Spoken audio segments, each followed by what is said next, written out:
Je m'appelle Christophe Boulierac, j'ai 43 ans et je suis français. Je viens du sud-est de la France.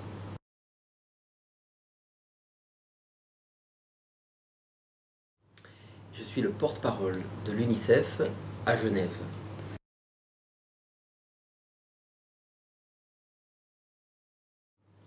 Alors j'ai une formation généraliste en sciences politiques en France, puis en affaires internationales, puis j'ai aussi étudié le vietnamien, euh, j'ai aussi étudié l'enseignement du français.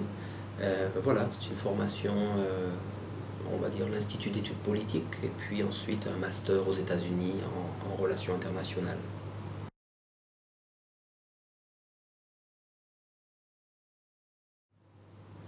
Mon travail consiste à informer la presse des résultats de l'action de l'UNICEF dans le monde entier. 2 fois par semaine, il y a des conférences de presse au Palais des Nations Unies, ici à Genève, et je présente certaines réalisations de l'UNICEF et je réponds également aux questions dans tous les domaines d'action de l'UNICEF, qu'il s'agisse de la santé, qu'il s'agisse de la protection de l'enfance, qu'il s'agisse de la nutrition, de l'eau et de l'assainissement.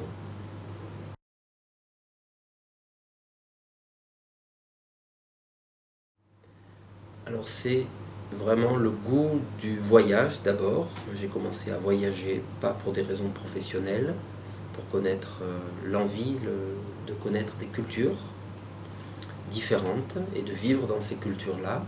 Et ensuite, les métiers des Nations Unies et notamment de l'UNICEF m'ont permis de continuer à vivre ce que je voulais vivre sur le plan personnel. Et puis évidemment avec aussi l'envie d'être utile, de travailler pour qu'il y ait un impact qui soit bénéfique pour le plus grand nombre de personnes et en l'occurrence d'enfants.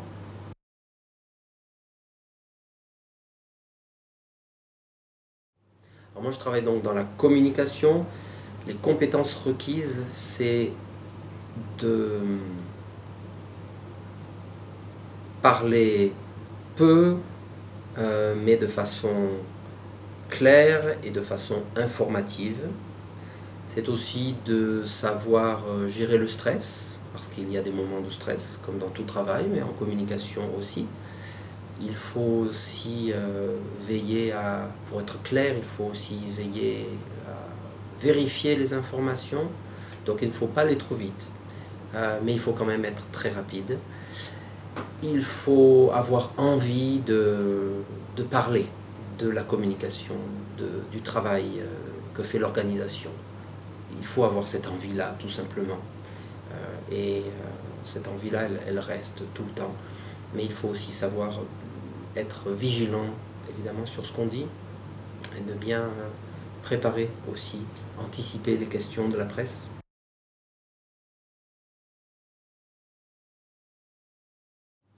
Côté positif, c'est un travail, on ne s'ennuie pas. Le matin, je me lève, je suis content d'abord de ce travail-là. Bon, je suis un peu fatigué des fois, comme tout le monde.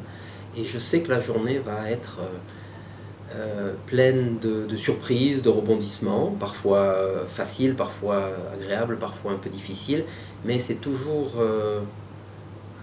inattendu et c'est toujours intéressant. C'est vraiment un travail vraiment intéressant, on ne s'ennuie pas. Donc ça c'est un bon côté. Le côté négatif, c'est que souvent il faut savoir concilier ce travail avec la vie de famille quand on veut avoir une famille. Alors ici à Genève c'est pas trop compliqué, hein. Mais avant j'étais dans d'autres pays comme en Haïti, comme en République démocratique du Congo, comme en Éthiopie, où l'éloignement commence à poser quelques problèmes, parce que je suis européen et j'ai vécu 19 ans loin de l'Europe, en revenant souvent, mais cet éloignement-là, évidemment, pose certains problèmes.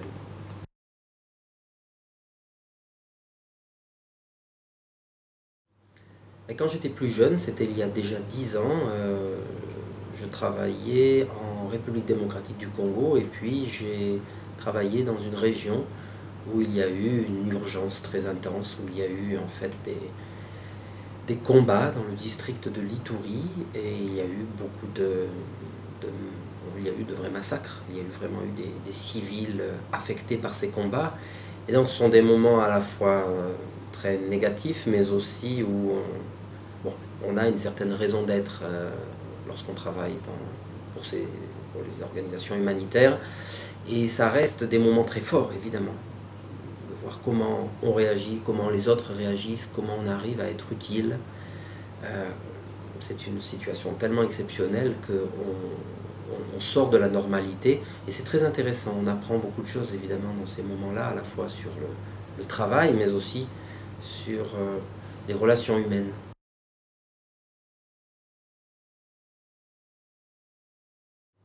Alors, je viens d'arriver à Genève, je suis là depuis un mois et demi, 2 mois. Euh, Genève internationale, pour moi, c'est évidemment positif d'abord, parce que moi j'ai toujours pensé que c'était positif d'être exposé à d'autres cultures. Je crois que même d'où que l'on vienne, que ce soit d'Europe, d'Afrique, des États-Unis, de n'importe quel coin du globe, c'est bien de sortir de son village, c'est bien de sortir de sa ville, c'est bien de sortir de son pays pour connaître le monde et les autres cultures et les autres façons de penser et de se comporter. Euh, Évidemment, souvent avec l'envie de revenir après. Donc la diversité culturelle est une richesse à Genève.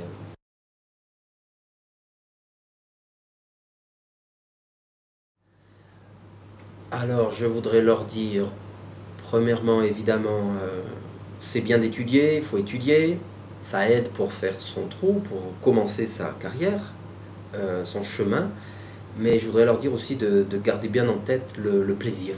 Il faut qu'ils aient, il faut qu'ils gardent le plaisir, il faut qu'ils cherchent aussi, qu'ils ne le négligent pas, parce que c'est quelque chose qui leur donnera de la force toute leur vie.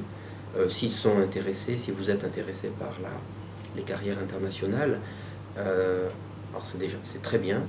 Et n'hésitez pas non plus à voyager, n'hésitez pas à multiplier, à diversifier les expériences, euh, parce que c'est vraiment, oui, ça peut vraiment être un travail passionnant.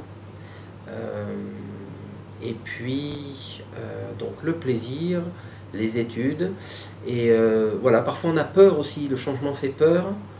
Alors voilà, faut pas avoir trop peur de changer, faut pas avoir peur d'aller vivre à l'autre bout du monde. Moi, mon expérience, c'est que ça apporte beaucoup de choses.